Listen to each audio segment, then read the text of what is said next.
কথা শোনো। Pikachu mummy একটা দুষ্টু, নিজে একটা লোকের সাথে প্রেম করছে, যার জন্য একটা হুলো বিড়ালের সাথে প্রায় কথা বলে। আমি দেখছি ওর পিছনে, তোমার ওই যে ঘরের পিছনে, দরজার পিছনে যেখানে বসে থাকে না মাম্মি, ওইখানে বসে বসে সে একজনের সাথে পিট করে।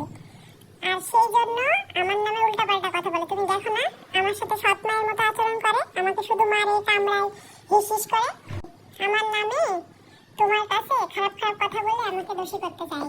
আসলে নিজের দোষ ঢাকার জন্য এমন করছে। তুমি বুঝো না, বুঝো না তুমি নানুমণি? আমি কালকের সাথে দেখা করিনি, কান ধরে বলছি নানুমণি আমি কালকের সাথে দেখা করিনি। এই যে আমি কান ধরে বলছি কালটুর সাথে দেখা করছি, অল্প একটু গালে একটা চুমু দিছে, জাস্ট কালটু একটা চুমু খেয়ে চলে আসছি। বলছি যে কালটু তোর সাথে প্রেম করা সম্ভব না, কারণ যে প্রচুর কালটু, আমি একটা সাদা ধবধবে ফুল পরির মতো সুন্দর বাচ্চা।